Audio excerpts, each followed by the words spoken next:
Bueno, listos, Marina. Muchas gracias por venir. No, gracias a ustedes por la invitación.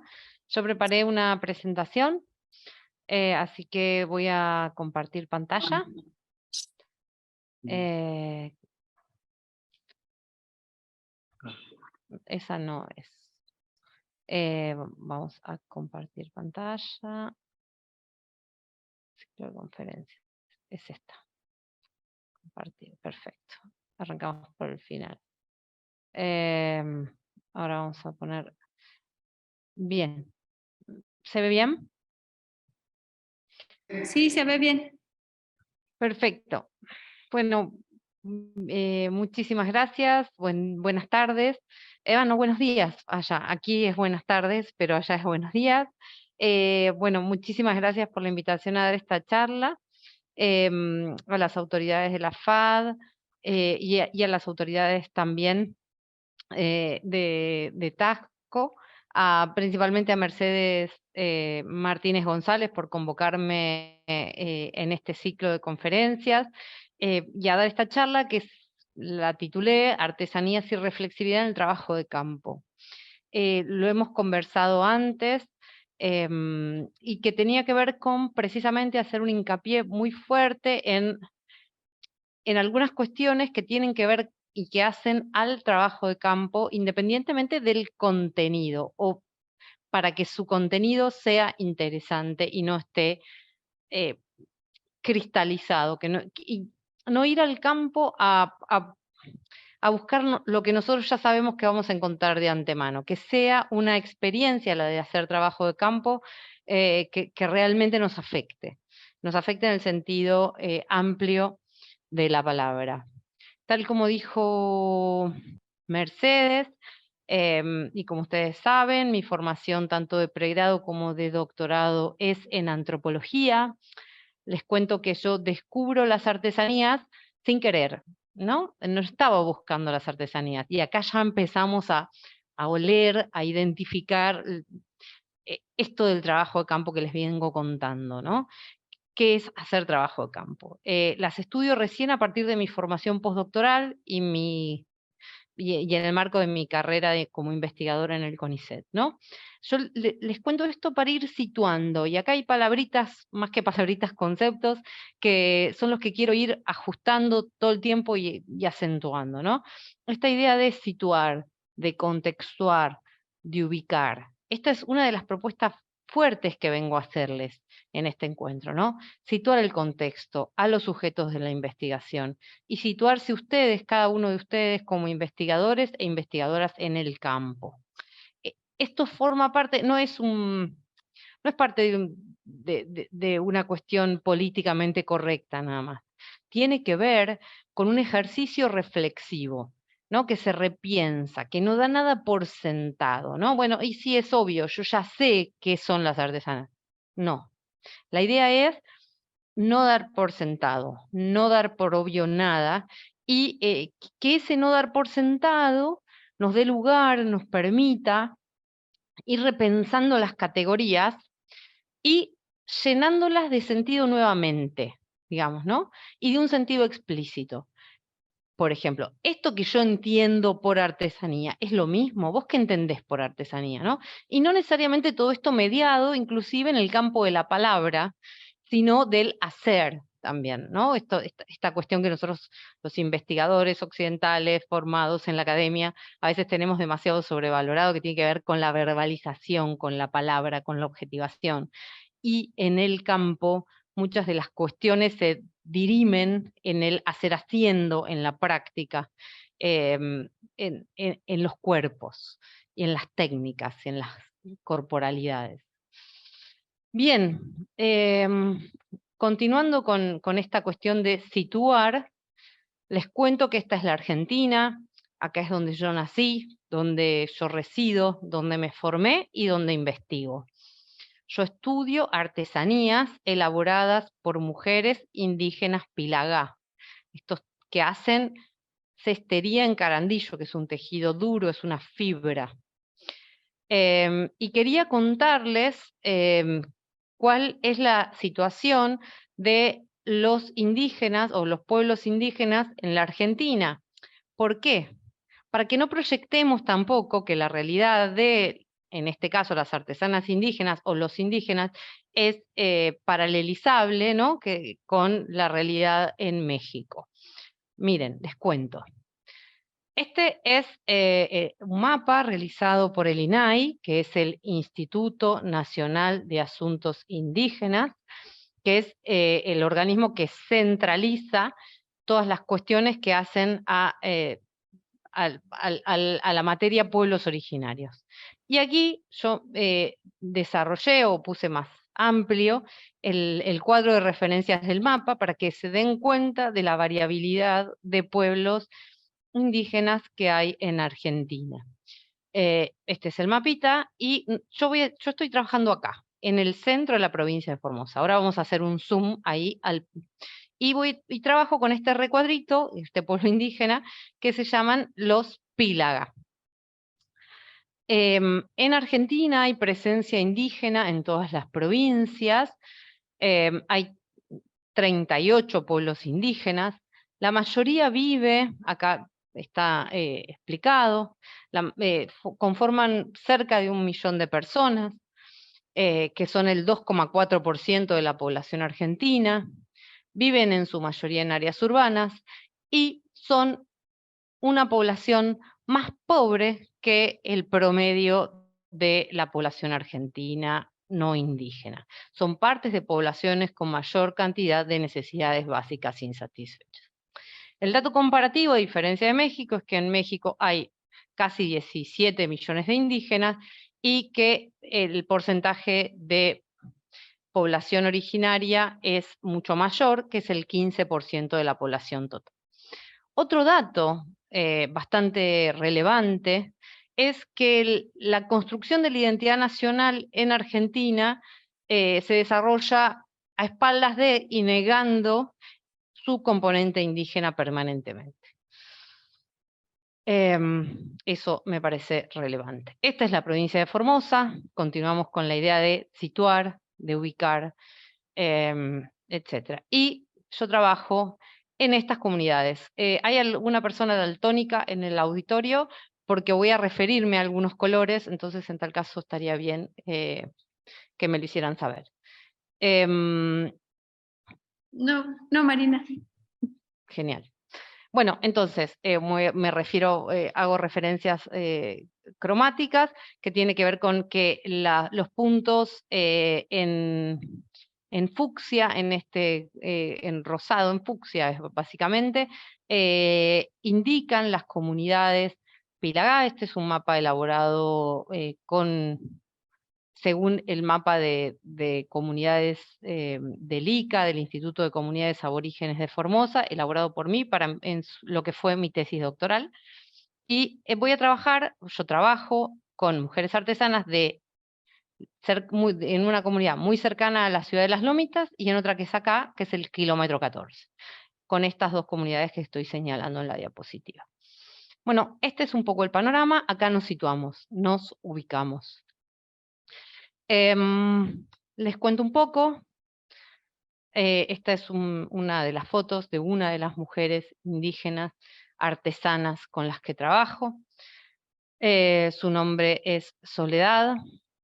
Y les cuento un poco cómo llegué a trabajar con artesanías. Les contaba que yo descubro las artesanías trabajando con el territorio, ¿no? Yo trabajo con comunidades indígenas desde hace más de 15 años.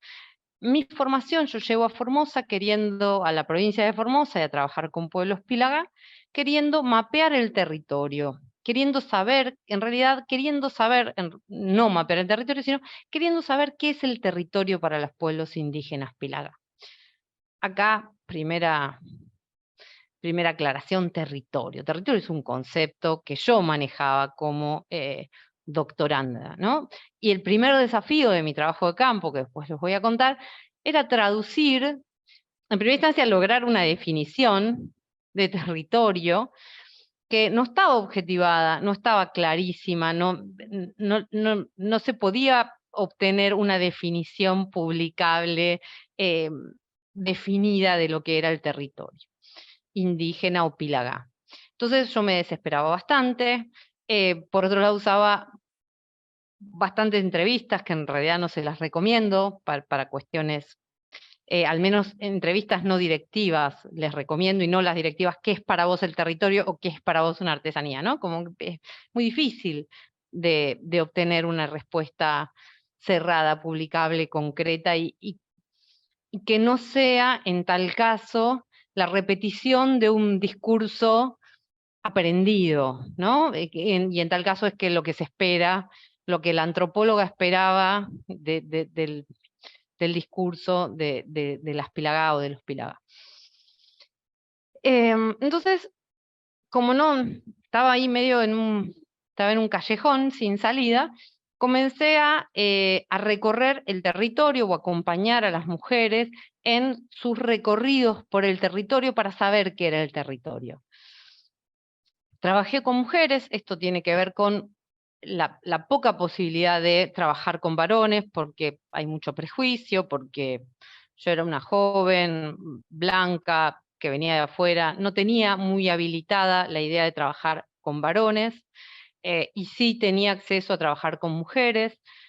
Y por otro lado, los varones, les cuento, recorren el territorio para cazar. La actividad y tampoco lo recorren demasiado por un tema de cambios territoriales.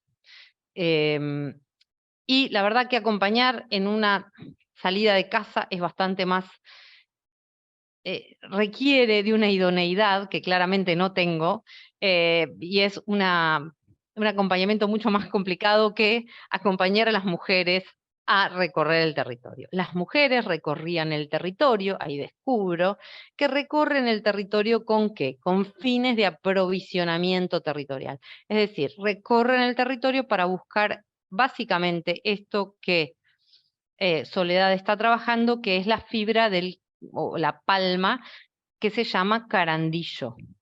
Esta palma se le hace un tratamiento y luego se utiliza para tejer, cestería, ¿sí? Bien, entonces comencé a acompañar en estos recorridos territoriales y se me imponen en el campo las artesanías. Acá les presento, este es el contexto de producción. En estos contextos las mujeres tejen.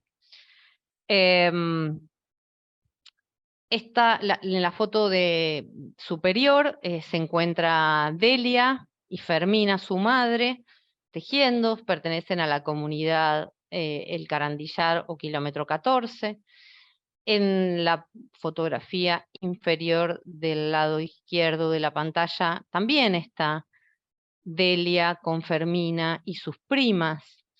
Y en la parte inferior derecha está la madre de Soledad, Marcela, y su prima. Y son de la comunidad periurbana de La Bomba, muy cerquita de la ciudad de Las Lomitas.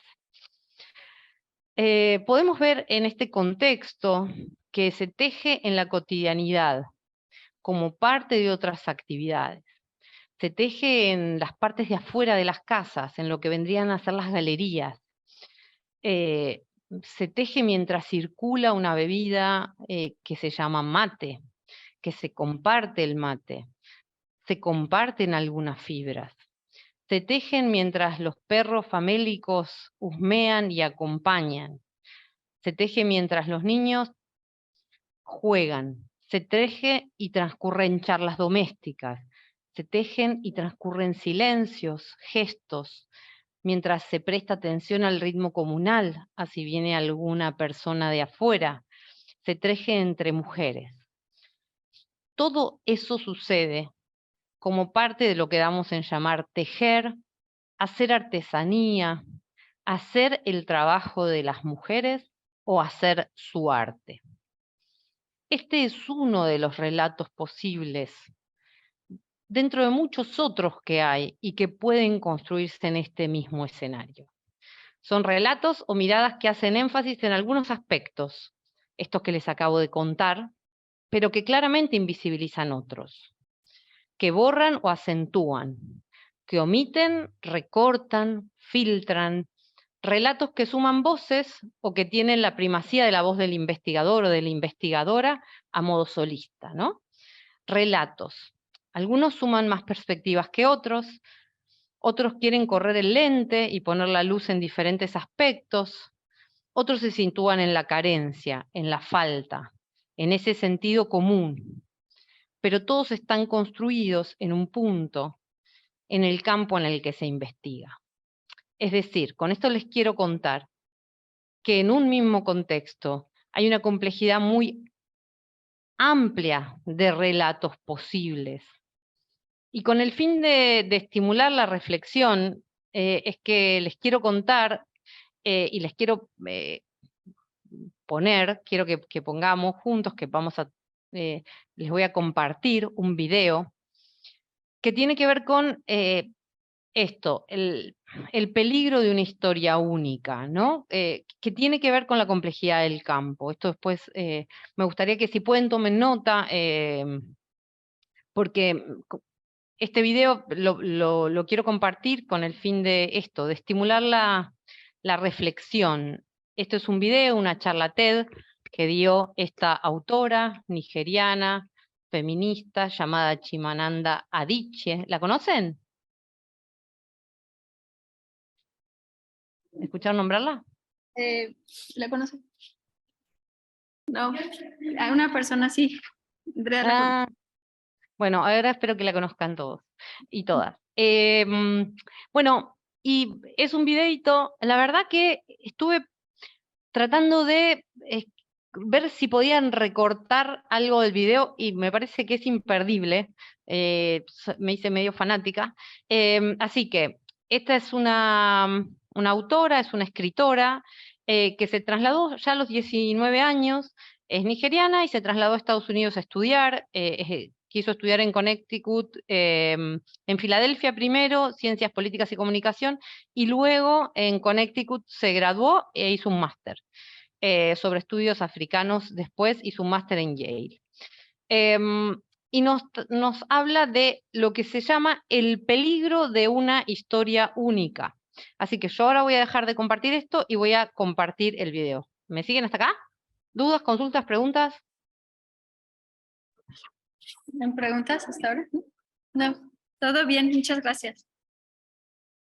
Vamos a compartir.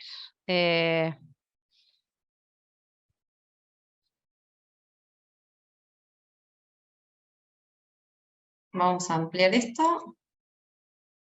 Ahí se ve, ¿no? Sí, ahí vemos. Gracias. I would like to tell you a few personal stories about what I like to call the danger of the single story. I grew up on a university campus in Eastern Nigeria. My mother says that I started reading at the age of 2, although I think 4 is probably close to the truth. So I was an early reader, and what I read were British and American children's books. I was also an early writer. And when I began to write at about the age of 7, stories in pencil with crayon illustrations that my poor mother was obligated to read, I wrote exactly the kinds of stories I was reading. All my characters were white and blue-eyed. They played in the snow. They ate apples. And they talked a lot about the weather, how lovely it was that the sun had come out. Now, this despite the fact that I lived in Nigeria. I had never been outside Nigeria. We didn't have snow. We ate mangoes. And we never talked about the weather because there was no need to. My characters also drank a lot of ginger beer because the characters in the British books I read drank ginger beer. Never mind that I had no idea what ginger beer was. And for many years afterwards, I would have a desperate desire to taste ginger beer. But that is another story. What this demonstrates, I think, is how impressionable and vulnerable we are in the face of a story, particularly as children. Because all I had read were books in which characters were foreign, I had become convinced that books, by their very nature, had to have foreigners in them and had to be about things with which I could not personally identify. Now, things changed when I discovered African books. There weren't many of them available, and they weren't quite as easy to find as the foreign books. But because of writers like Chinua Achebe and Kamara Lai, I went through a mental shift in my perception of literature.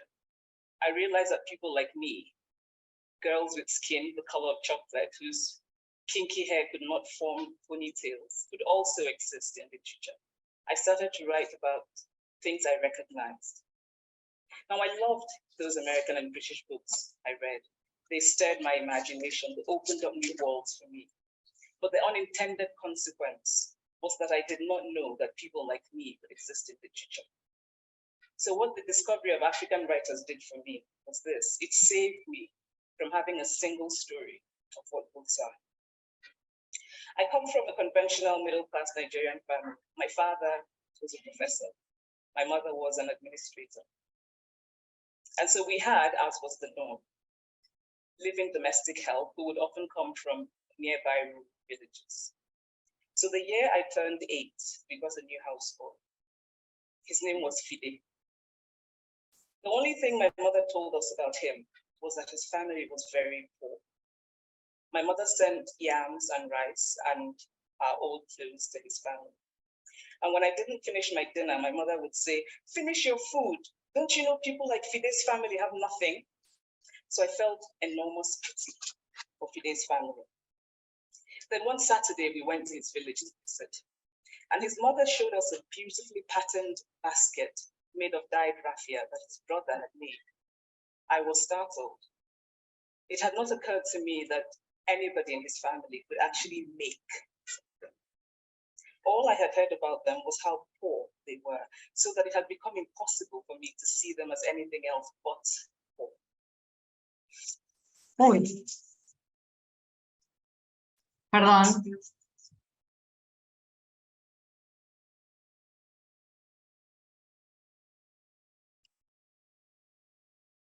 Lo he mirado 1000 veces, a ver, ¿qué pasó? Era un riesgo, pero no me lo dejaban bajar con subtítulos.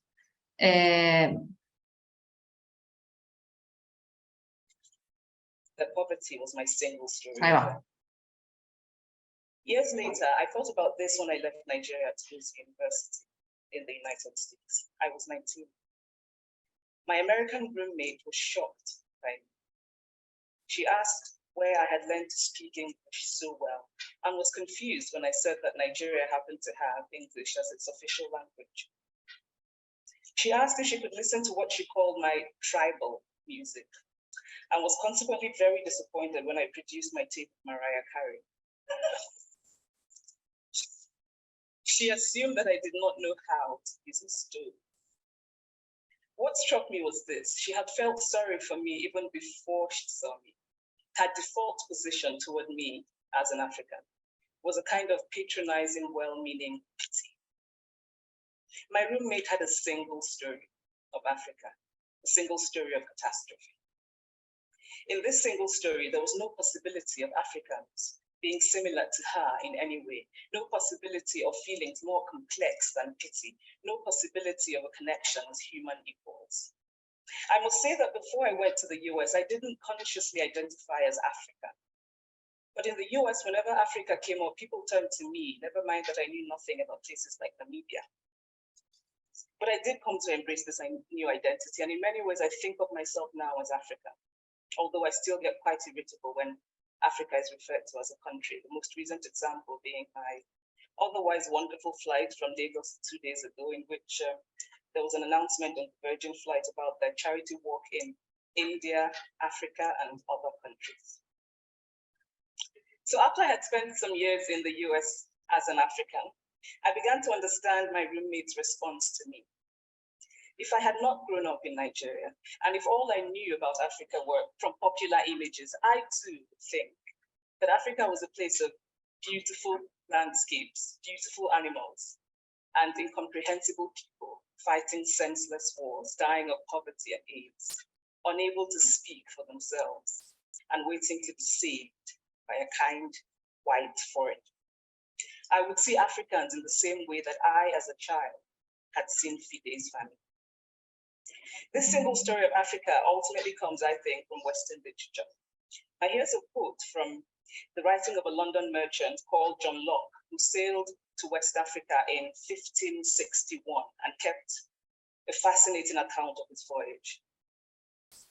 After referring to the Black Africans as beasts who have no houses, he writes, "They are also people without heads, having their mouths and eyes in their breasts."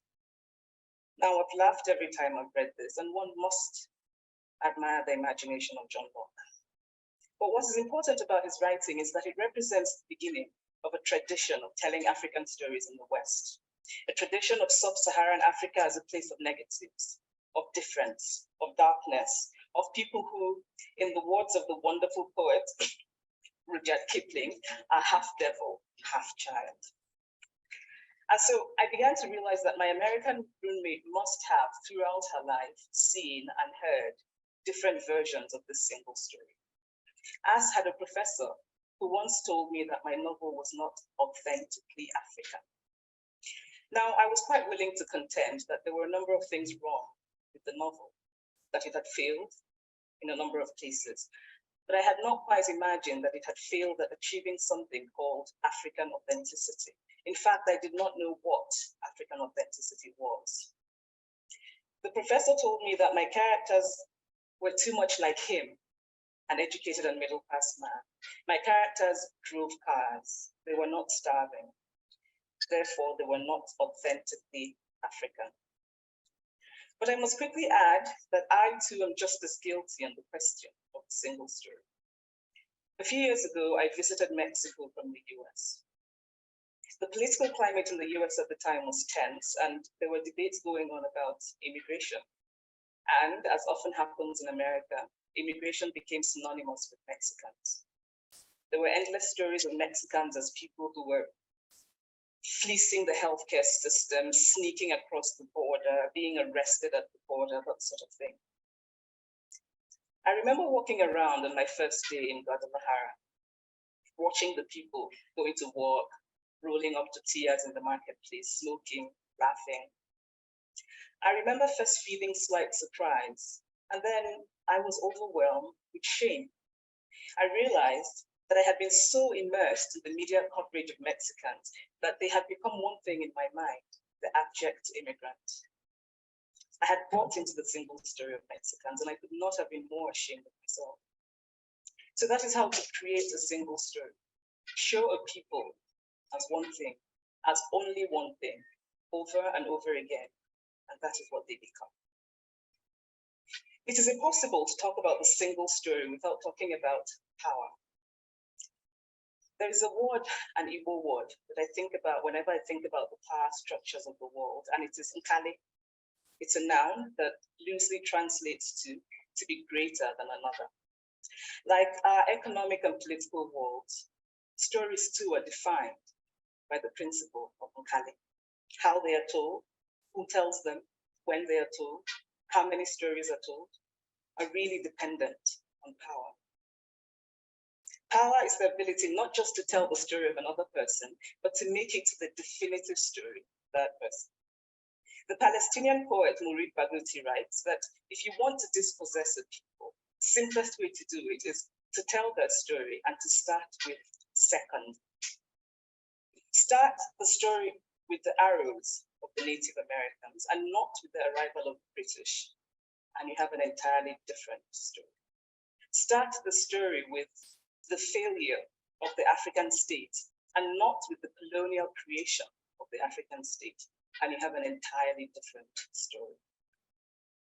I recently spoke at a university where a student told me that it was such a shame that Nigerian men were physical abusers like the father character in my novel. I told him that I had just read a novel called American Psycho, and that it was such a shame that young Americans were serial murderers.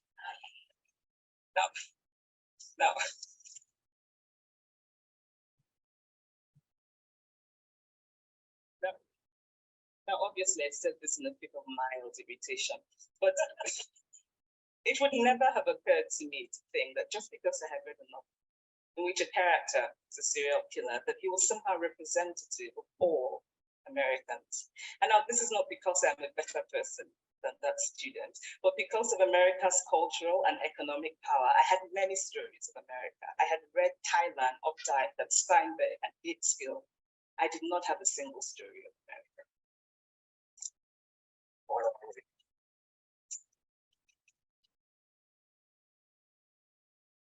When I learned some years ago that writers were expected to have had really unhappy childhoods to be successful, I began to think about how I could invent horrible things my parents had done to me.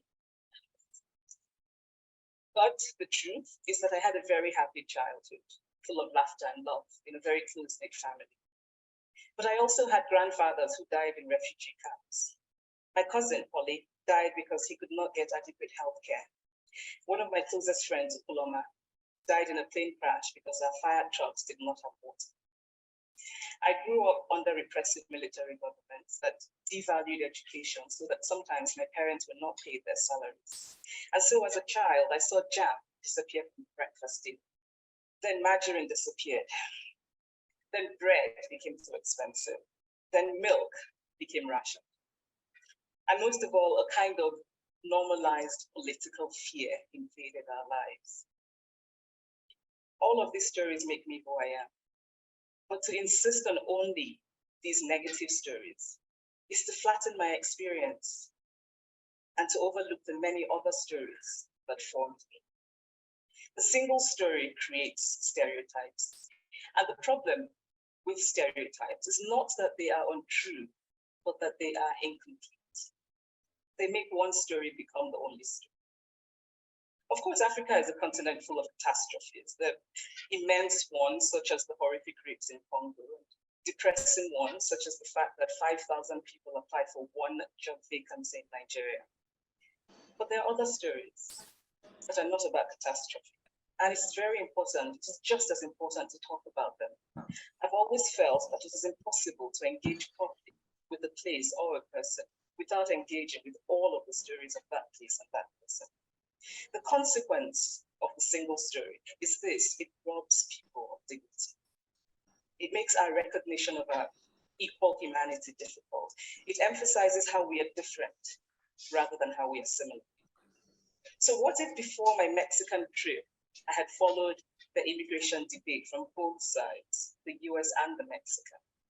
What if my mother had told us that Fide's family was poor and hardworking? What if we had an African television network that broadcast diverse African stories all over the world? What the Nigerian writer Chinua Achebe calls a balance of stories. What if my roommate knew about my Nigerian publisher, Mukhtar Bakare, a remarkable man who left his job in a bank to follow his dream and start a publishing house? Now, the conventional wisdom was that Nigerians don't read literature. He disagreed. He felt that people who could read would read if you made literature affordable and available to them. Shortly after he published my first novel, I went to a TV station in Lagos to do an interview. And a woman who worked there as a messenger came up to me and said, "I really liked your novel. I didn't like the ending. Now you must write a sequel, and this is what will happen." And she went on to tell me what to write in the sequel. Now, I was not only charmed, I was very moved. Here was a woman, part of the ordinary masses of Nigerians who were not supposed to be readers. She had not only read the book, but she had taken ownership of it and felt justified in telling me what to write in the sequel. Now, what if my roommate knew about my friend, Fumi Yonga, a fearless woman who hosts a TV show in Lagos and is determined to tell the stories that we prefer to forget? What if my roommate knew about the heart procedure that was performed in the Lagos hospital last week? What if my roommate knew about contemporary Nigerian music, talented people singing in English and Pidgin and Igbo and Yoruba and Ijo, mixing influences from Jay-Z to Fela to Bob Marley to their grandfathers? What if my roommate knew about the female lawyer who recently went to court in Nigeria to challenge a ridiculous law that required women to get their husband's consent for renewing their passports? What if my roommate knew about Nollywood, full of innovative people making films despite great technical odds? Films so popular that they really are the best example of Nigerians consuming what they produce? What if my roommate knew about my wonderfully ambitious hair braider who has just started her own business selling hair extensions? Or about the millions of other Nigerians who start businesses and sometimes fail, but continue to nurse ambition? Every time I am home, I'm confronted with the usual sources of irritation for most Nigerians: our failed infrastructure, our failed government, but also by the incredible resilience of people who thrive despite the government rather than because of it. I teach writing workshops in Lagos every summer, and it is amazing to me how many people apply, how many people are eager to write, to tell stories.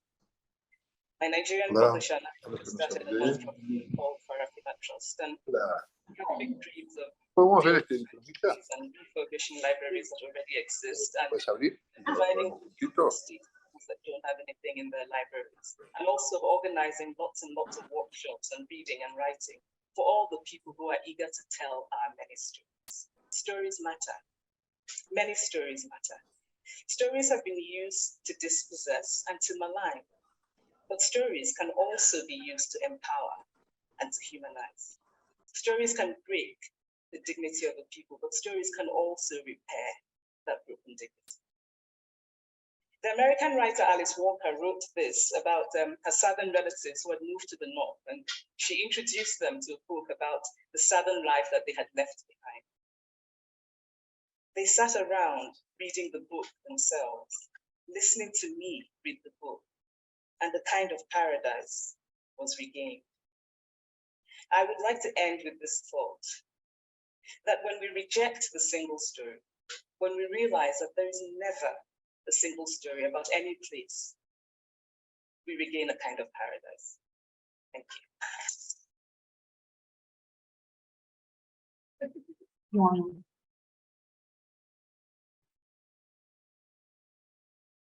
Acá dejo de compartir este video que me parece que tiene Que ver con esto que les vengo a contar. ¿Qué les pareció a ustedes?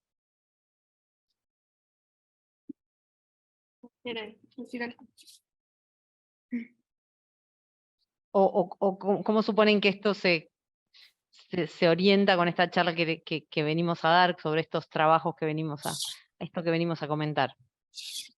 ¿En qué les hace ruido? Tú, si quieres, acércate, pero te escucho.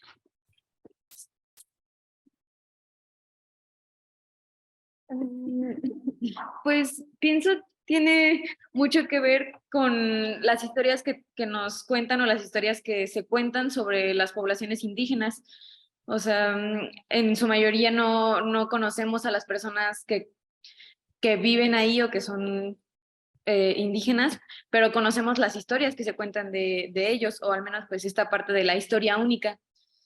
Y la vamos reproduciendo y seguimos como teniendo esta parte de la lástima de, si vas a hacer trabajo en campo, a apoyar, porque tienes, o sea, bueno, se ve mucho esta idea, obviamente ahora como en clases la estamos pues cambiando, precisamente como con ayuda de estas pláticas, de estos videos, de los profesores, pero es algo generalizado que la mayoría de la población en lo urbano ve a la comunidad indígena de esta manera, o sea, como viéndolas desde abajo, desde la única historia que tienen de ellos. Sí, está muy interesante el video. Yo soy la que sí la conocía. Vos ya sos fan. No vale. Ya estoy hablando con otra fan, de fan a fan. Sí, mil gracias por la participación. Entiendo que quizás el video era un poco largo, pero se me hacía muy difícil cortarlo en algún lugar. Y retomando esto que decías, sí me parece que tiene que ver con, a ver, quizás alguien más, y yo ya estoy arrancando y pisando a ustedes para que participen. Si alguien más quiere decir algo, en coincidencia con lo que dijo la compañera. La batería baja. Sí. ¿Estamos? Ay, te estoy recomplicando con esto de la participación. Pero bueno, ahora voy a compartir nuevamente el Power y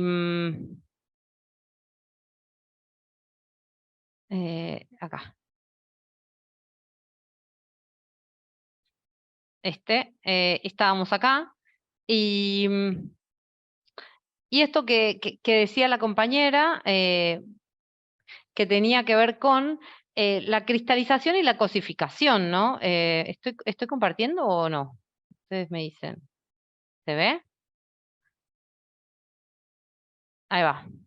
Que Ahora tenía sí. que ver con, ahí va, con la cosificación, ¿no? Es decir, y no solo, acá voy a reponer algo, no solo con los pueblos indígenas, con cualquier otro grupo que yo quiera investigar, artesanos, indígenas o no indígenas, performers, lo que sea, digamos, diseñadores, cualquier grupo que yo quiera investigar, y ahí un poco va esta charla, es imposible hablar de una historia única sin hablar de poder, y me voy a quedar con esto, reponiendo esto que decía Chimamanda, decía, su novela no era auténticamente africana.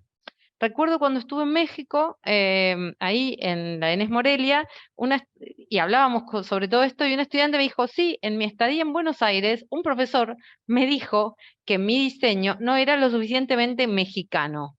¿No? Decís, ajá, ¿desde qué lugar un docente le dice a una diseñadora mexicana que su diseño no era lo suficientemente mexicano? Esto tiene que ver con el estereotipo que el docente, en primera instancia, el lugar de poder, y en segundo lugar, el estereotipo de lo mexicano que trabajaba o que estaba en la cabeza de este docente, ¿no? ¿Qué serían? Catrinas, lo mexicano, ¿qué sería? Colores, flores, no entiendo, ¿no? Bueno, pero esta persona dijo, tu diseño no es lo suficientemente mexicano, no me da a mexicanidad, ¿no? Bueno, en un punto el video trabaja sobre esto, ¿no?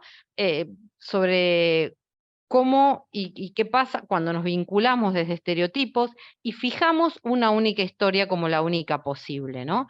Esto fija una identidad única y no múltiple. Nosotros sabemos que estamos atravesados por múltiples identidades. Esto, la perspectiva de la interseccionalidad da cuenta de esto, ¿no? Y en este caso pone el ejemplo de Fide. La familia Fide que trabajaba en la casa de ella no era solo pobre, era pobre y era artesana y era un montón de otras cuestiones. Entonces, me parece que ustedes al acercarse al campo o a cualquier campo, sean artesanos, sean indígenas, sean diseñadores, sean grupos específicos para los que van a diseñar, la idea sería que den cuenta de esas multiplicidades, ¿no? Y en este sentido, cuántas veces nos acercamos a una otredad, a un grupo, desde un solo plano, ¿no? Muchas veces las identidades también que nos atraviesan son múltiples, son tensionadas, tienen contradicciones. El otro no es un todo homogéneo, ¿no? Sino que están muy atravesadas por contradicciones. Y no solo eso, sino que las prácticas de los sujetos también van cambiando. Estamos insertos en una trama cultural que va cambiando. No se puede fijar, esencializar, ¿no? Porque si no estamos en un concepto esencialista de la cultura, que es como si fuera una pelota, que se pierde, o que si me muevo, dejo mi identidad. Bueno, sobre todas estas cuestiones la antropología va a venir diciendo, no es cierto que la cultura, como si hubiera una sola, sea un conjunto de rasgos, etc. Y antes bien, la cultura se caracteriza por procesos de cambio, inconsistencias, conflictos, contradicciones, ¿sí? Intersecciones, tensiones, procesos activos de construcción y de disputa de sentidos, ¿no? Y miren esto que tiene que ver con las demandas de autenticidad en general. Digo, ustedes si van a trabajar con artesanías, artesanos, producciones de diseño, de arte, en general se les demanda esta cuestión que tiene que ver con la autenticidad. Desde dónde se desarrollan, también esto está para pensarlo, estos conceptos de autenticidad, que en general estas autenticidades se dan desde algún lugar, o demanda de genuinidad, desde algún lugar de poder, porque a las hegemonías no se les demanda que demuestren esas autenticidades o genuinidades, ¿no? En general se les demanda a grupos subalternos, a grupos minoritarios, o artesanos, etcétera, que tienen que demostrar esto. Bien, hasta acá recuperamos un poco estas cuestiones que nos atraviesan y que tiene que ver con estos lineamientos de nuestra charla para el trabajo de campo. Pero quiero salir un poco de esto para que no quede en la queja, ¿no? Porque decís, sí, el profesor trabajó con este estereotipo, ¿no? Bueno, Chimananda no la consideraban. Ok, bien. Todo esto, ¿para qué nos sirve a nosotros, nosotras como estudiantes, como investigadores e investigadoras? Y acá lo recuperamos para nuestro trabajo de campo. Bueno, esta es una propuesta para repensar cómo nosotros y nosotras estamos atravesados por prejuicios con respecto a otredades, ¿sí? Cómo los proyectamos y los reproducimos, ¿no? Porque todos cargamos con miradas perspectivizadas. Ahora bien, la antropología como disciplina o la reflexividad, esta de las que les estoy hablando, nos da herramientas y nos dicen, hagamos dos cosas con esto. En primera instancia, tengamos una mirada crítica, tengamos conciencia de mi propio prejuicio, es decir, a ver, bueno, ok, bueno, yo supongo entonces que van a ser así y así y así. Este es mi prejuicio. Ok, entonces a partir de verlo voy a tratar de tener un acercamiento al campo, a esta otredad, lo más despojado posible, para no reforzar ese lugar común o esa historia única que hemos construido acerca del otro, ¿sí? Porque ese es un lugar que entonces oblitera, invisibiliza la multiplicidad, la complejidad, contar otras historias posibles en términos de Chimananda. Y la segunda estrategia que les vengo a proponer es ubicarse en un lugar precisamente de no saber. Es lo contrario a la formación erudita, ¿no?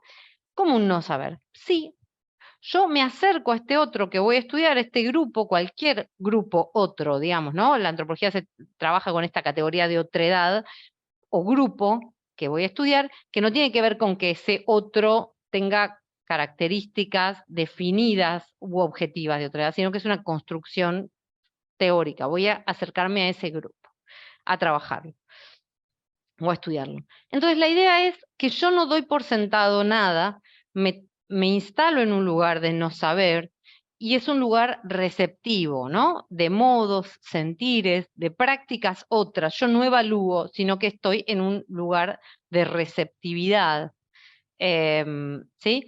Incluso con respecto a lo que yo ya leí de ese mismo grupo, ¿no? Me trato de convertir en algo un poco más despojado. ¿Y qué tiene que ver con esto, no? Que les muestro acá. Lo maravilloso del trabajo de campo, del terreno, de ir al terreno, de estar en territorio, es esto que les vengo a mostrar, ¿no? Tan importante como el tejido, les pongo acá. Estas son artesanas, que no hacen artesanías todo el tiempo, ¿no? Tan importante como el tejido para entender el sentido, para entender las prácticas de la artesanía, del tejido, de cómo circulan saberes, relaciones y artesanía, también es compartir una comida. Acá estamos haciendo un guiso, algo que comen un montón los pilagá, que tiene que ver con cortar carne, picar calabaza, picar anco, salsa de tomate en una mesa. Este es un contexto de trabajo de campo. Esto es trabajo de campo con artesanas y con artesanía, ¿no? Y tiene que ver con, en el campo, tan importante como el tejido, es el otro sinnúmero de actividades que forman parte de la vida de las personas que estamos estudiando o con las que estamos investigando. Acá en esta diapositiva, este es un plato de sitio, esta sí es una artesanía, pero no quería ir a la artesanía. Con Mercedes trabajamos con la idea de lo interesante del trabajo de campo, cómo me acerqué al campo, etcétera, y se me hizo muy importante la idea de la no directividad, ¿no? De estar en el campo, de ir viendo, de ir transitando, y que estas artesanías transcurren en la cotidianidad de la vida, digamos. Ninguna de las actividades en realidad que ustedes van a estudiar como diseñadores, diseñadoras, ocurre como algo desgajado, aislado, como algo escindible de otras prácticas. Y para terminar de entender los sentidos, nosotros podemos ser especialistas en las técnicas, en el trenzado, pero ese trenzado, esa técnica, si yo no compartí, si yo no estuve, si yo no me senté y comí, si yo no me senté y hablé de la vida comunal, o de bueyes perdidos, o de la nada misma, digamos, si no compartí tiempo, es muy difícil que yo termine de entender el sentido del trenzado. Es muy difícil que yo termine de entender por qué y cómo comercializan, quién y por qué circula de determinada manera la materia prima, cómo se obtiene, etcétera, porque no hay una construcción de confianza, de horizontalidad en el campo. Yo les contaba que mi primer trabajo de campo era para recorrer el territorio, y yo estaba con las entrevistas, ¿no? Eso también les venía a contar. Las entrevistas son algo que sucede de manera casi como en el cotidiano, sucede en el mientras tanto. No es que, y la gente, por otro lado, no nos está esperando a nosotros para contarnos una entrevista, para tener objetivadas sus conceptos y para que nosotros aprobemos la facultad. La gente está viviendo, y todo esto es lo que sucede, o la artesanía es lo que sucede mientras la gente vive, ¿no? Y eso sí me parece que tiene que ver con un sentido más complejo. Yo al principio, cuando empezaba a hacer trabajo de campo, me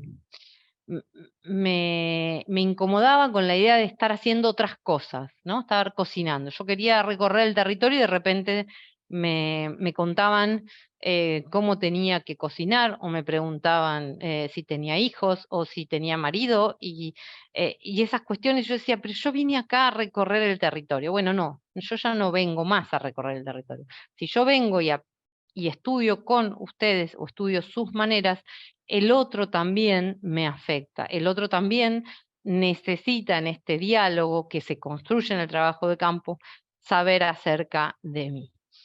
Y acá sí les voy a mostrar esta situación que no existe más, por suerte. Es una situación que tiene más de 100 años. Este es Malinowski, el que inventa el trabajo de campo. Y Malinowski escribió, seguramente lo saben, el libro Los Argonautas del Pacífico Occidental, y quedó varado en las Islas Trobriand, o desterrado en realidad, en las Islas Trobriand, en la Primera Guerra Mundial. Y acá tenemos una situación desigual. No lo vamos a juzgar desde los criterios de ahora, pero sí puse esta clásica foto a manera de provocación, perdón, y que acá tenemos, ¿no? Al varón blanco, todo ataviado, masculino, entonces habíamos dicho, instruido, en un gesto objetualizante, ¿no? Está mirando esos collares, y está una mujer con su torso desnudo, en una posición pasiva. Los trobriandeses están ahí para ser estudiados, ¿no? Como medio no están haciendo nada. Bueno, pues bien, esto no pasa en el campo, por suerte no pasa más. No nos esperan, no nos necesitan. Nosotros como investigadores, en tal caso, necesitamos el acceso al campo. Y acá también está el acceso y la renegociación a distintos lugares de poder. No nos están esperando a que lleguemos. En tal caso, el acceso al campo se realiza a partir de una negociación, ¿no? Bueno, a ver, ustedes qué me dejan participar, qué proyecto, el otro que yo quiero investigar lo evalúa. Y acá tiene que ver con el chip, sacarnos este chip proyectista que tenemos los diseñadores de, bueno, vamos a mejorar el mundo. ¿Qué sé yo si el mundo necesita ser mejorado? Vamos a poner en valor. hay que ver qué es poner en valor, ¿no? Y acá de nuevo la idea de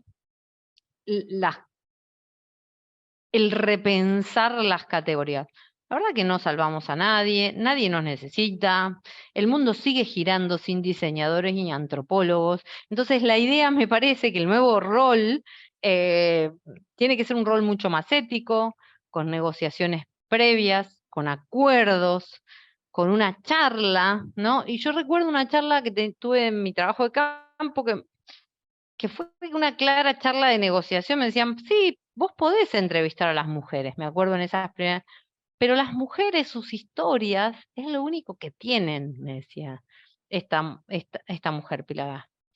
¿Vos qué les vas a dejar a ellas, no? Esta idea de, ¿y el tiempo? ¿No? Como, bueno, ¿cuánto compromiso va a haber en ese encuentro? ¿Cómo se construye la confianza y la horizontalidad? ¿Cuáles son los acuerdos? ¿Cuál es el ida y vuelta? Los tiempos no son los que pone el investigador o la investigadora, no son los de mi investigación, no son los de mi proyecto para aprobar una materia, no son los de la facultad, no son los del semestre. Son tiempos negociados, no necesariamente marcados por mi necesidad productivista, ¿no? Y miren esta frase que la dice una investigadora que trabaja sobre la técnica etnográfica, que dice, el método etnográfico consiste en animarse a abandonar la comodidad de una oficina, y yo les pongo la comodidad de mi Mac, ¿no?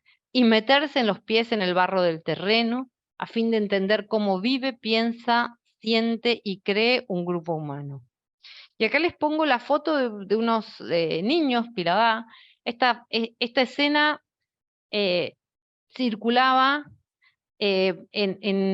enfrente de la escena donde estábamos armando el guiso con las mujeres, con las madres, ¿no? Bueno, las madres cocinaban, las y los niños estaban jugando en el entorno, pues sabían que había venido la antropóloga, que estaba de visita, y que ese día se comía mejor porque habían traído más carne, más provisiones, etcétera, ¿no? Y esto también es parte de la artesanía. Y quizás cuando está la antropóloga casi que hay menos producción de artesanías, porque están garantidas algunas cuestiones como la comida. Al menos esa semana o esos días, esos 15 días en los que estaba yo en la comunidad. Y esto también habla de lo que uno después concibe como producción artesanal. Y este trabajo de campo que implica el doble proceso y que uno supone que va a estudiar a un otro, pero el campo también, esta es una recomendación que hago sistemáticamente a todos mis estudiantes. Yo no voy al campo para chequear, ¿vieron? Que a veces se va a un campo desde un lugar muy poco reflexivo, para chequear que lo que yo estoy diciendo está bien, ¿no? Entonces yo diseñé mi proyecto en mi computadora y voy a revalidar eso. No es un mal necesario para validar mi historia única en términos de Chimamanda, ¿no? No, es un espacio en el que voy a dejarme afectar personalmente, pero a dejarme afectar tanto teórica como proyectualmente. Un proyecto de investigación que sale al campo y que vuelve de la misma manera está mal hecho. ¿Sí? Así lo digo, así como sin... ¿por qué? Porque yo voy a que surjan categorías nativas, a que esas prácticas me demanden de nuevo modificaciones teóricas, a que lo que yo levanto en el campo, identifico en el campo, me afecte teóricamente y necesite nuevas categorías para darle sentido a esas prácticas, a esas circulaciones que yo vi en ese campo, a aquello que identifiqué. Y de eso se trata la retroalimentación entre la praxis, entre el campo y mi marco teórico. Si no es tautológico, si no es parte de todo lo mismo, decir, sí, bueno, ya no es una checklist, no es como, bueno, sí, fui al campo.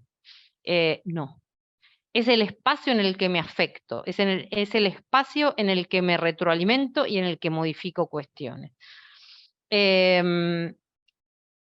eso, y el campo arroja estas categorías nativas, estas formas específicas de entender el mundo, y formas que bien pueden no estar y no tienen por qué estar contempladas en mi plan original, que está buenísimo que a la luz de ese campo se reformulen cuestiones, que no sean tenidas en cuenta, o que, porque la idea no es que encaje todo después con forceps, ¿vieron? Porque de última seguimos negando al campo, seguimos negando a estos sujetos.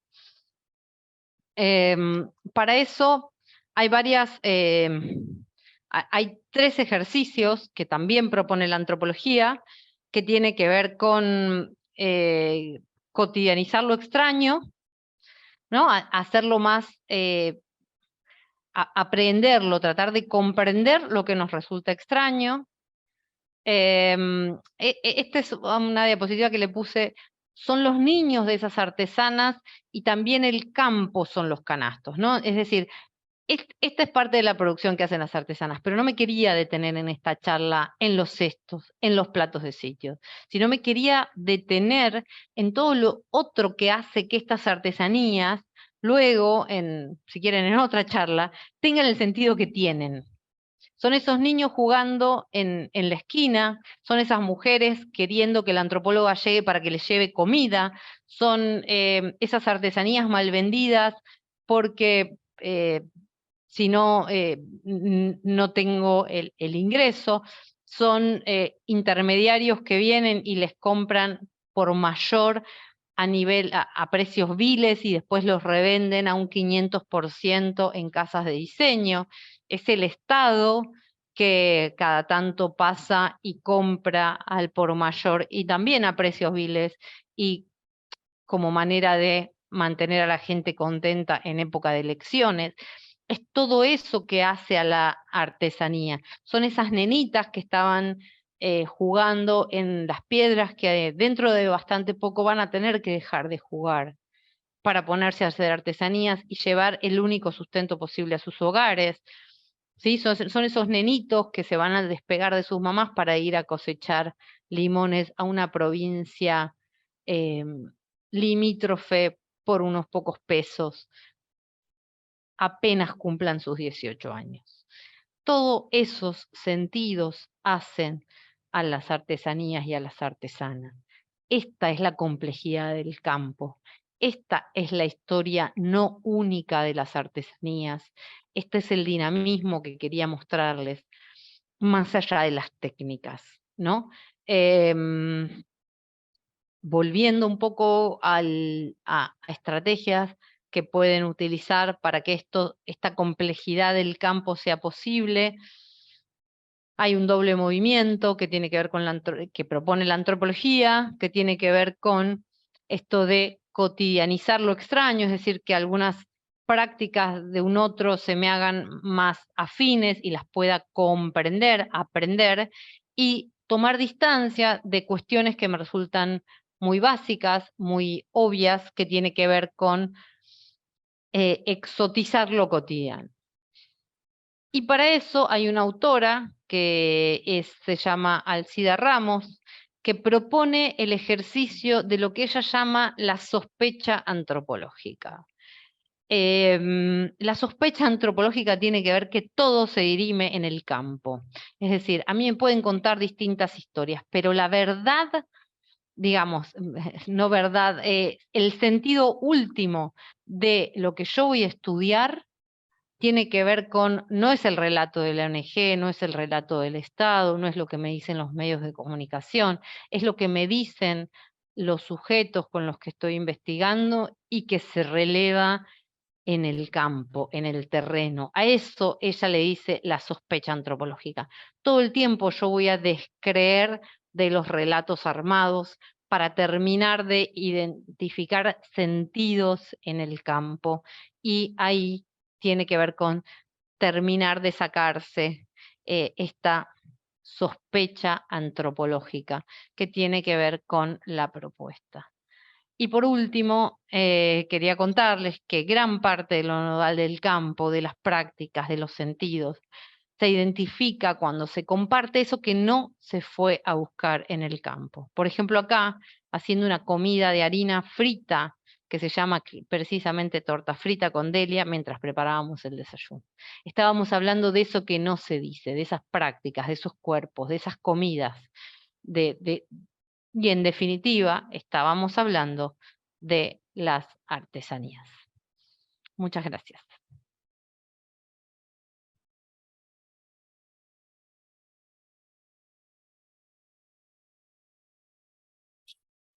Muchas gracias, Marina. Gracias por la exposición. Les estoy preguntando si tienen algo que quieran preguntar. No sé si también Mayra o Cristina quieran preguntar algo.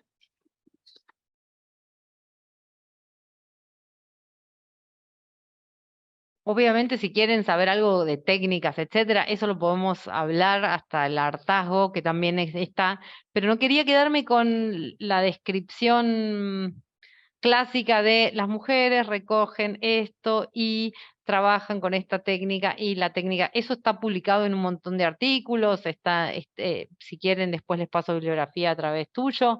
Eso lo tengo, y también tengo un trabajo sobre más metodológico, que también lo pongo a disposición de las y los estudiantes.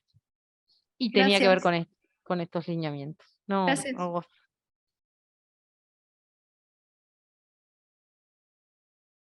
Sí, Mayra. Sí, yo compartirles que en el caso de nosotros, con las artesanas tejedoras de Tasco, nos pasó una situación muy similar a lo que aquí expones, porque hay como un sentir local muy particular de los propios habitantes cuando las artesanas vienen, ofrecen sus productos y ocupan el espacio público, que en sí mismo es turístico, y entran en una confrontación no expresa, sino una confrontación como entre líneas en la manera en cómo los propios pobladores las perciben, ¿no? Las perciben justo con este estereotipo de un grupo social marginado, indígena, pobre, con un montón de limitaciones, pero que además, lo voy a decir de esta forma que es bastante grotesca, pero es así, que ensucia como como esta idea, como esta presencia del pueblo turístico, mágico, ¿no?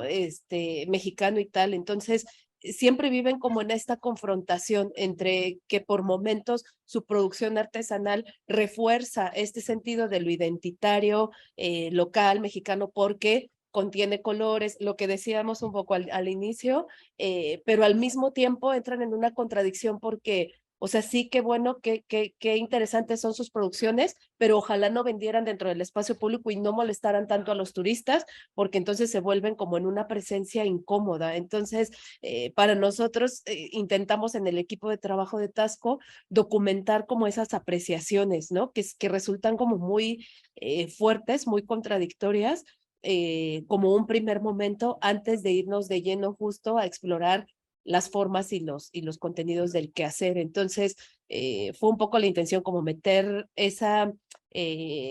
como esa complejidad del asunto artesanal local, y bueno, simplemente fue también como una diáspora pues de información, como un cúmulo de información que de pronto aparecía alineado, pero la mayoría de las veces era muy contradictorio, ¿no? Muy chocante también. Entonces sí nos generó como mucho conflicto darnos cuenta de esos elementos.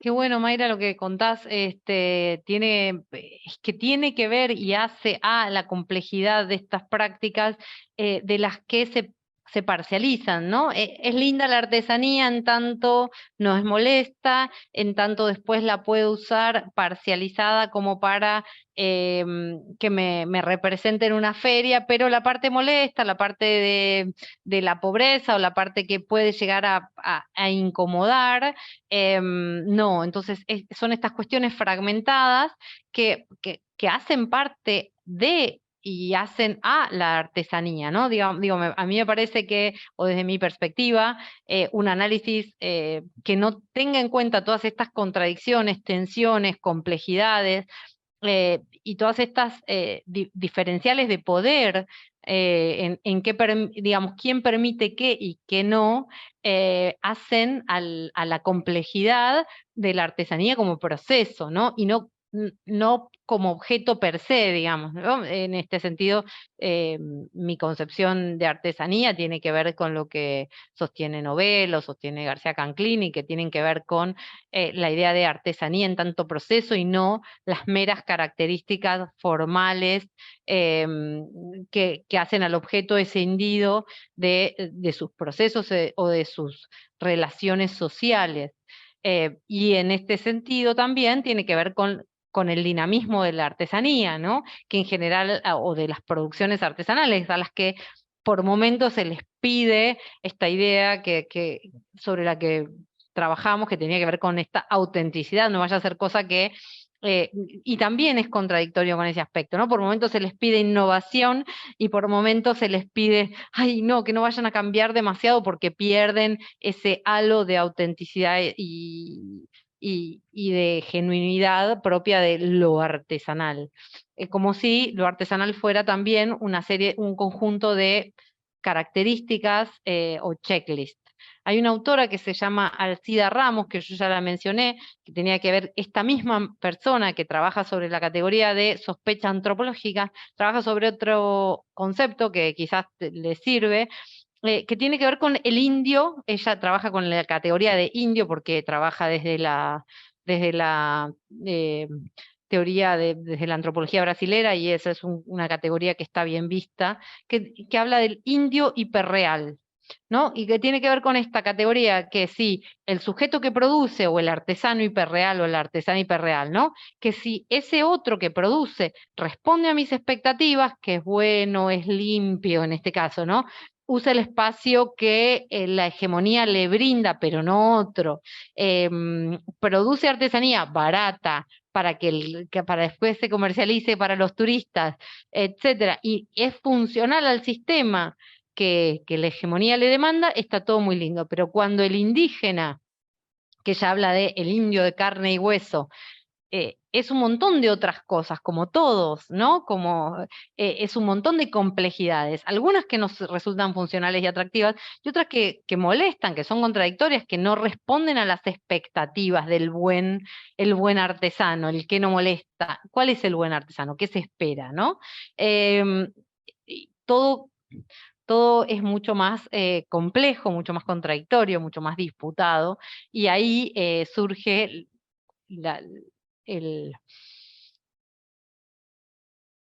consejo de Alcida Ramos de siempre recurrir a la sospecha antropológica, ¿no? Ir a terreno, ver qué quieren cuáles son los sentidos de estos investigadores o de estos de estos artesanos, en este caso, que estaban haciendo las artesanías, o de estos indígenas que estaban en contra de una petrolera, etcétera. Pero es súper interesante lo que contás. Y hace al proceso artesanal, hace a estas disputas de sentido.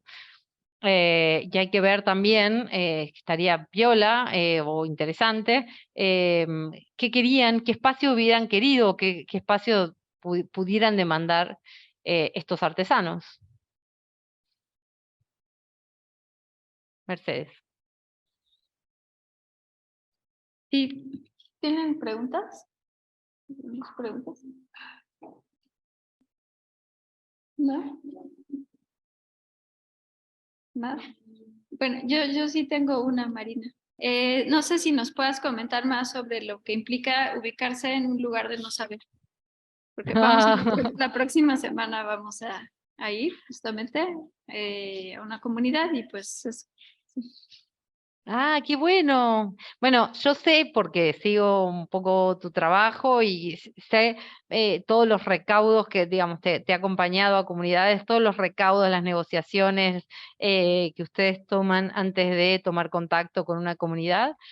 Y ubicarse en un lugar de no saber tiene que ver con poder estar absolutamente receptivo a lo que realmente pasa en el campo.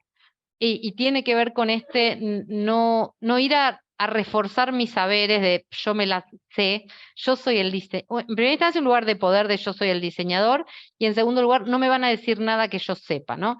No es ir a refrendar, no es un lugar en el que yo refrendo lo que ya sé, sino es un lugar de genuina apertura a conocimientos que deberíamos poder ponernos en un lugar de yo de esto no sé nada, contame, quiero aprender, quiero no quedarme con esa historia única, y con identificar que quizás lo que sé es parte de esa historia única que yo tengo que ir a sospecharla antropológicamente en el campo. Es decir, ok, bueno, este es un relato, a ver, es probable que no sepa nada, es probable que mi proyecto, es probable que un montón de cosas no sepa, y ponerse en un lugar de esto, de real humildad, que es para lo que estoy en el campo, ¿no? Que sea un ejercicio genuino, digamos, genuino de no saber, vengo a aprender. Que a veces es difícil porque en un montón de prácticas uno está haciendo, o uno está formado, y la facultad, etcétera, ¿no? Como, bueno, es desaprender eso. Bueno, yo acá no sé, yo acá soy el que no sabe. Contame, quiero ver. Gracias. Pues no sé si tengan alguna otra pregunta.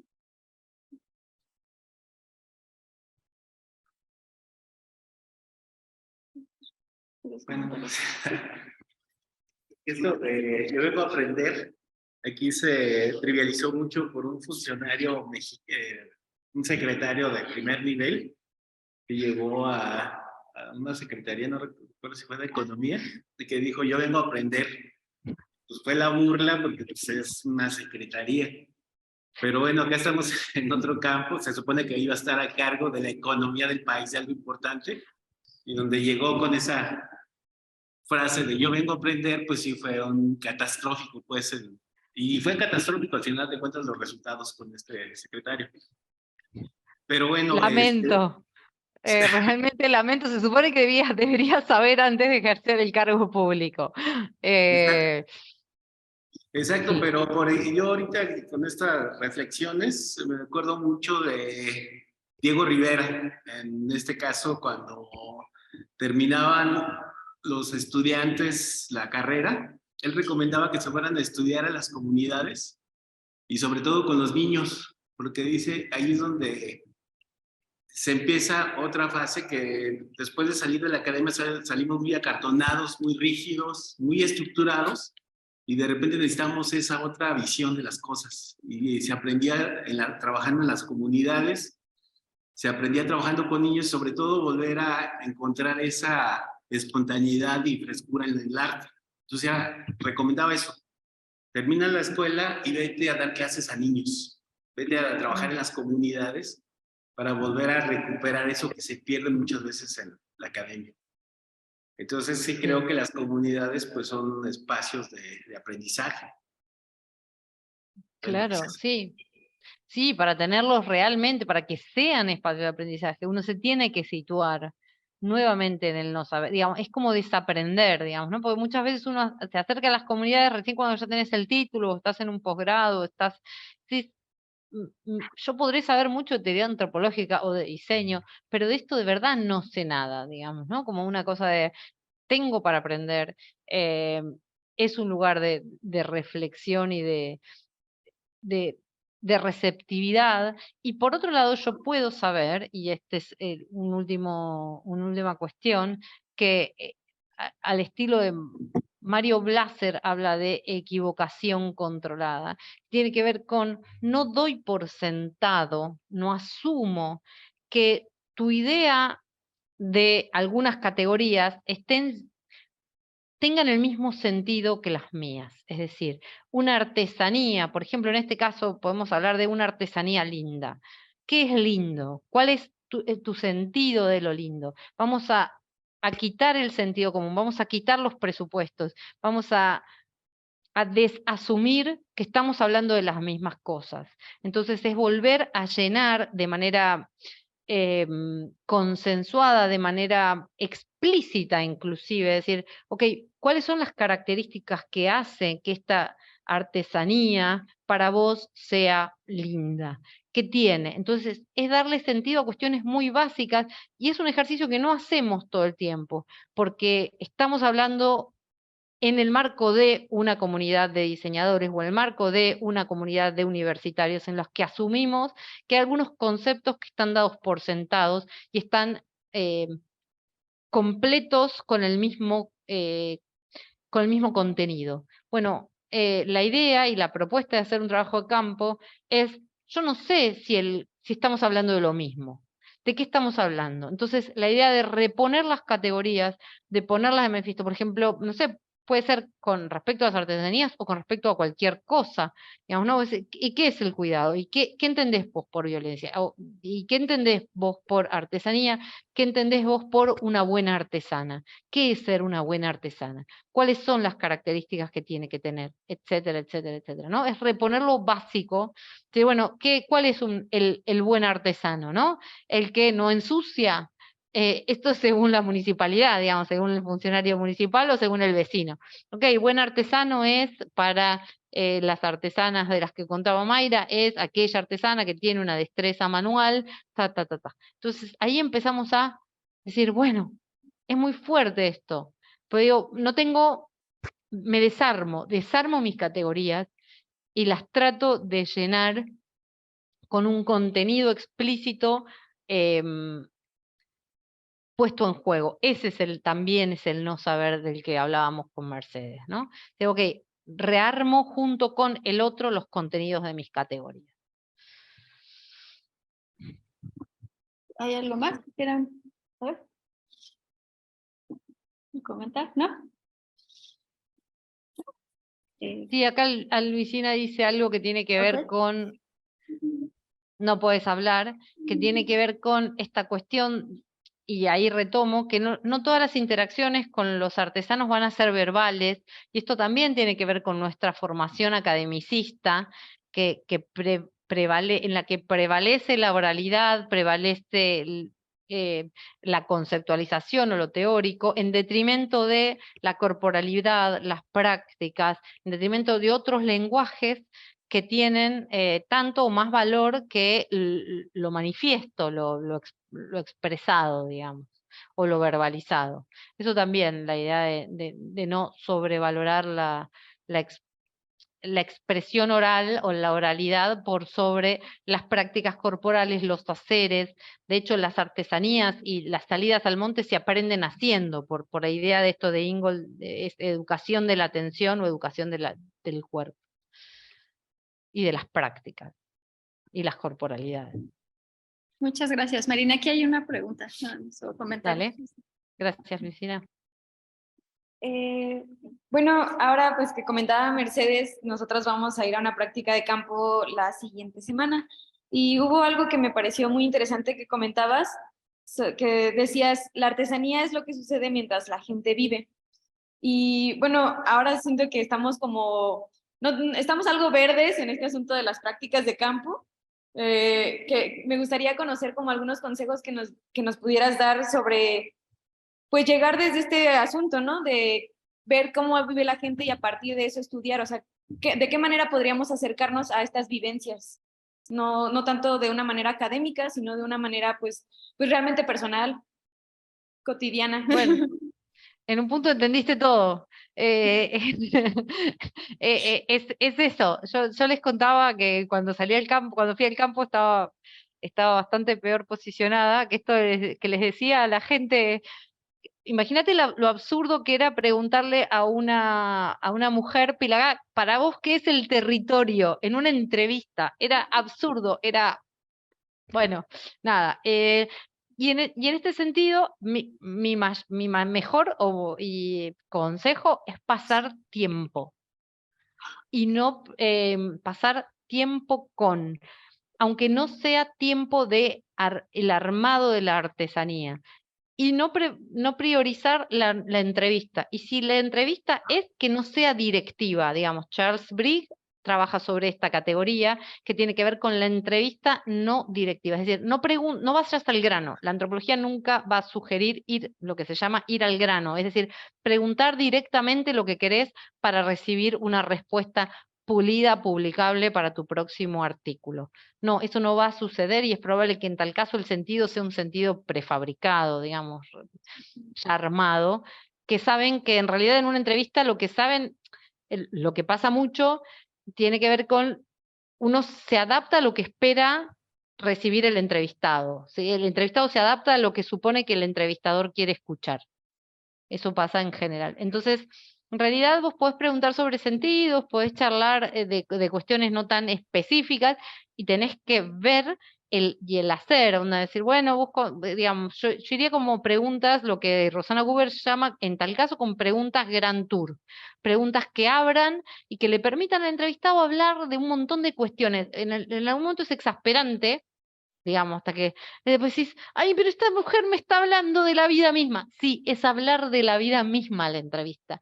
Es eso, y por eso fui tan intensa en esto, es decir, es esto que sucede mientras no sucede el trabajo artesanal específico, ¿no?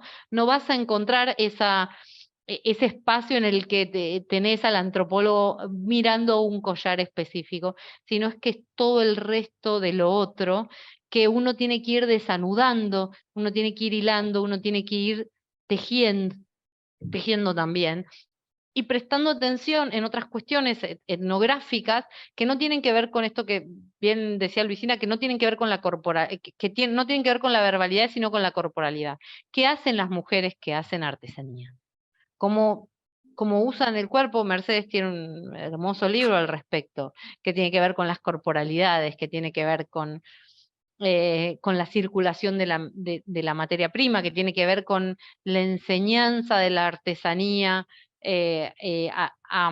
a los niños o a las niñas, que tiene que ver con la circulación del género en esas artesanías, quiénes pueden ser artesanos o no, cuáles son las jerarquías internas, por ejemplo, prestar atención a eso, qué es una buena artesanía o no, qué artesanías se pueden colocar en el mercado, en qué valores, etcétera, ¿no? ¿Cuál es el propio discurso con respecto a las artesanías y a los distintos agentes? Ir como tranquila, es como ir como no apurado, no apurado, no apurado. Yo entiendo que ustedes están en un semestre y esto, ¿no? Están en un semestre, tienen un programa, están en la UNAM, están en un proyecto con 2 universidades. Bueno, el tiempo no es el de ustedes. El tiempo es del otro. Y quizás les demande les demande pensar ustedes qué pueden devolverle a la comunidad. Eso, empatizar con la persona, digamos. Es como el todo y la nada lo que te estoy contestando. Espero que te sirva, digamos, ¿no? Como que uno... Es que no hay una receta, pero bueno, es como... Sí, sí, comprendo. Es algo bastante complejo y de hecho me encantó como desde la visión de la que la abordaste, de no llegar como justamente lo que decías, ¿no? A hablarnos sobre los procesos, sobre los productos, porque suele suceder mucho, sino hablarnos como de, pues ahora sí como de un pensamiento, de una reflexión. Muchas gracias. No, a vos. Muchas gracias. ¿Alguien más? Pues muchísimas gracias, Marina. Muchas gracias por el tiempo. Vamos a poner esta plática en la página web de aquí. La idea es también en la de Tasco para que puedan verlo estudiantes de la FAD y también de la ENES. Y te lo mostramos antes de subirlo también para que nos digas si está bien. Dale. Y muchas gracias por todo. No, por favor, un placer Gracias. enorme. Gracias. Muchísimas gracias, muchas gracias Mayra también. Y seguimos en esta plática. Muchas gracias por el tiempo y por la ti. invitación.